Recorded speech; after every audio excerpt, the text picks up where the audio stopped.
I hadn't planned on talking, but Tom, I can only imagine what you went through, not only the actual thought of when you got hit.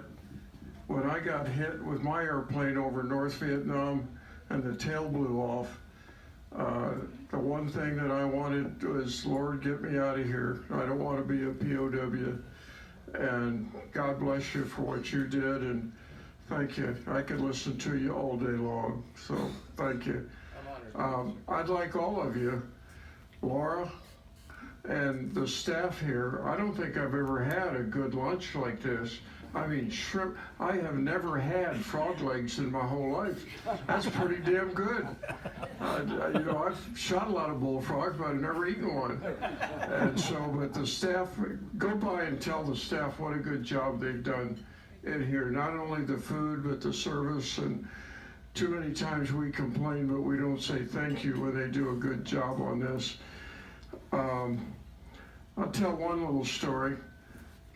Sometimes we forget the staff that work for us. I was on the USS America, Connie, Ranger, and Coral Sea aircraft carriers.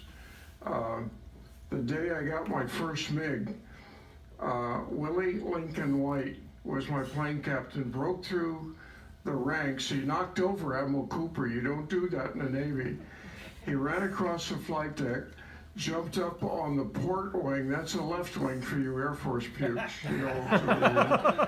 Jumped up on the port wing, came back by the turtleback and grabbed me by the arm and said, Lieutenant Cunningham, we got our MiG today, didn't we? What was Willie telling me? From Ramirez that used to fix my double egg, double cheese, double fry burger, to Willie Lincoln White that put those bombs and things on there. I was just putting my ejection seat pin in, and that's when he said, Lieutenant Cunningham, we got our MiG today. What was he telling us? That 5,000 guys on that carrier deserve credit for that particular MiG kill. Don't forget those guys. They worked their tail off. Will we lose some of them? And they're hard workers on it. We've got some books back here from the American Fighter Aces Association. That all goes to the American Fighter Aces. We're trying to raise some money for it. I mean, my book makes a wonderful Christmas gift for your kids. They're only 20 bucks, so do that. I'll tell another quick story, something we forget. We forget the families in war, not only just ours, but the enemies on that. I went over North Vietnam, actually Vietnam, about a year and a half ago, and I had met some of the MiG pilots in San Diego. They came over and they invited us. Well, they invited me to meet the family of one of the pilots that I shot down that didn't make it. His name is Von Keem, Nguyen Von Keem. And we had a pretty good dogfight at the end of it, but he made a mistake. We met for 2 hours and had a luncheon with the brothers and the sisters after we visited the grave. All 6 of them came walking toward me, and I was a little hesitant, and they all grabbed me, put their arms around me, and said, Lieutenant Cunningham, you are our new brother.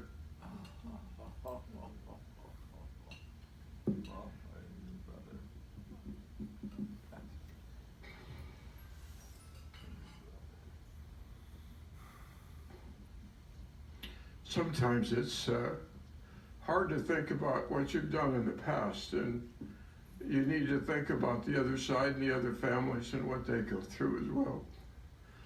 I'll tell you another quick one. I met Colonel Von Tool, and he got behind me. My XO was in a port turn. He had a MiG-17 only about 1,000 feet behind him. He had a MiG-21 about 2,000 back.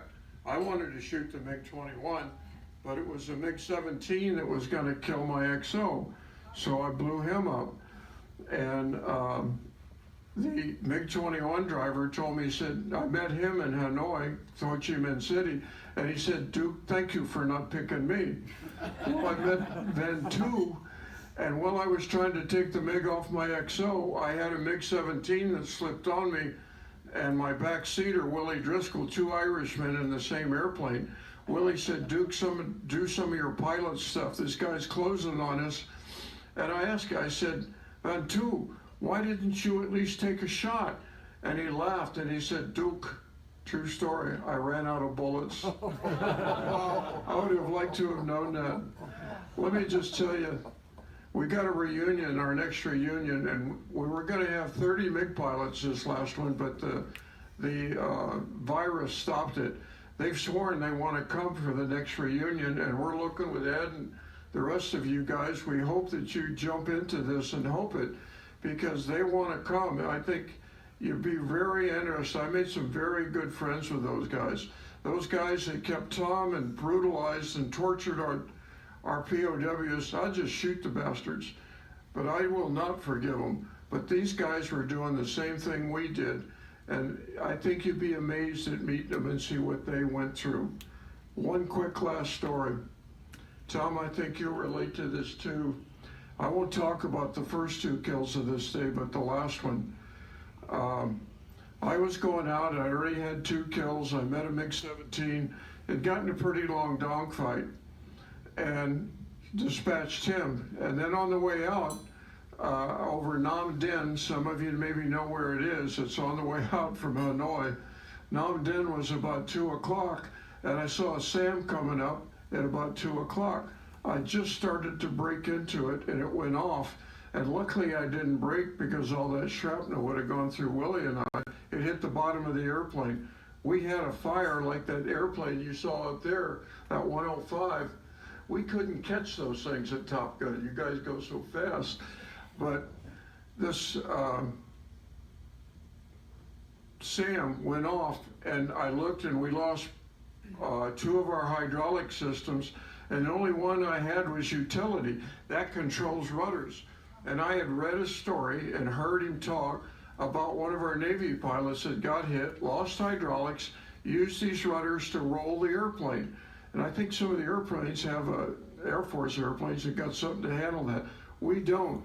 I used the rudder for about 20 miles just trying to get the airplane over the Gulf of Tonkin. When the airplane started yawing like this, I said, Willie, don't get out of the airplane. And I only got out Willie E, and bang, he got out of the airplane. But in that roll, when that airplane went upside down, I remember thinking, maybe some of you, the only time I ever got in trouble is when I got in trouble, or said, ask God for some help. And I said, God, get me out of this. I don't want to be a prisoner of war. That's the most fear I've ever had, Tom, thinking I was going to be a prisoner. God bless you for it. Well, I remember thinking, I put the stick over to the left side. There was no hydraulics, but I put the rudder, and the airplane slowly rolled its side, and I got it into a climb by holding top rudder. And I remember thinking, God didn't have anything to do with this. It's just my superior flying skills. But at that time, the airplane went back upside down. And I remember thinking, God, I didn't mean to get my butt out of here. But Tom, you're inspiring, and I hope we're in a troubled time right now in my heart. We need Ted Cruz here, not Tom Cruise. We need President Trump to get straightened out of that. I don't know if you're Republican, Democrat, or what, but this country is in dire problems right now, and we need to fight like hell to straighten it out. I thank you, and I also, should have been the last thing, but the first. My wife, Sharon Stone, not the actress, Sharon Stone Cunningham, was the very first woman ever hired by NASA to train astronauts. She did that for 20 years. And she fixed my tractor when I broke the swing bars when I was mowing grass. She can change your bricks. She likes margaritas, and she's a great lady. And people want to talk to her, not me, when we go things. I'm the luckiest guy in the whole world. Thank you all, and God bless you.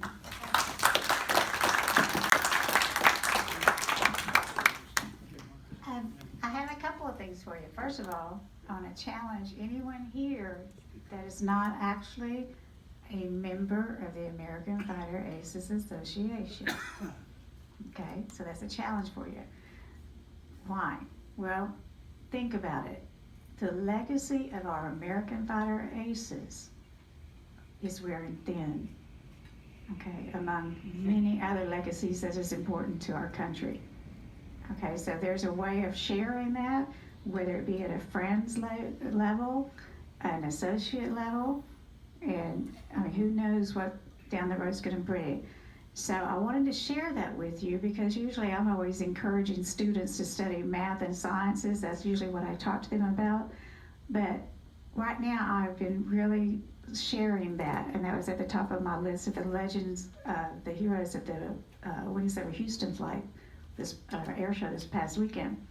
But yes, we do have a lot of the new things for the American Fighter Aces that is on the back table that I can help you with.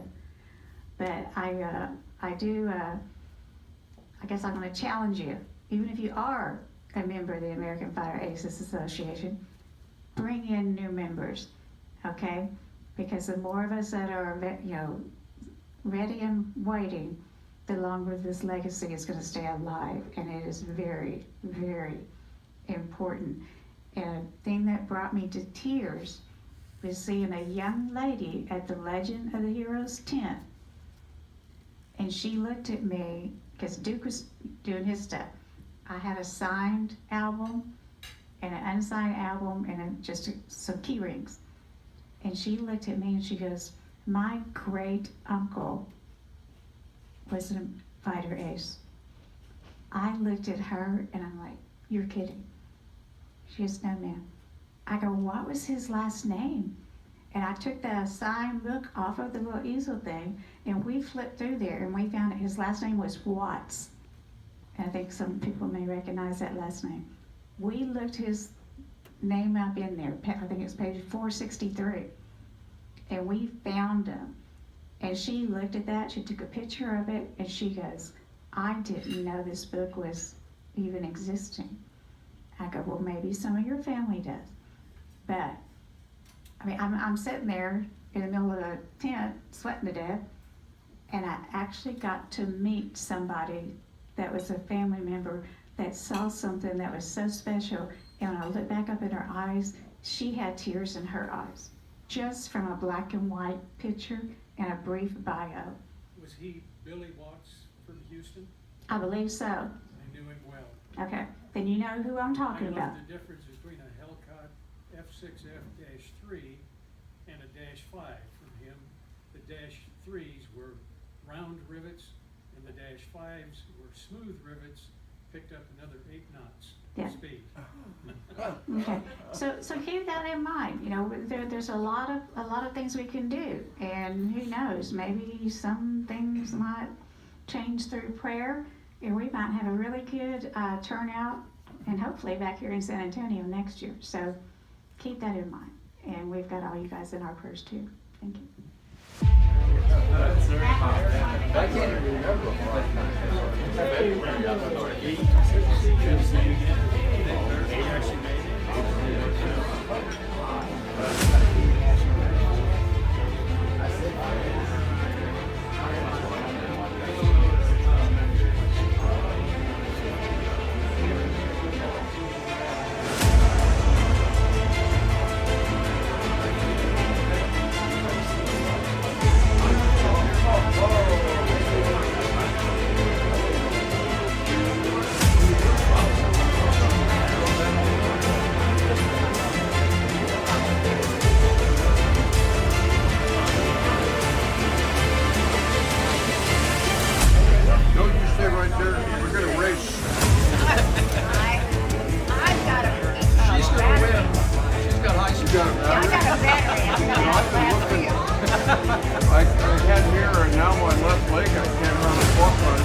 so you heard those numbers in the 38. Oh, well, those still have new cars. Yeah, for sure. For sure.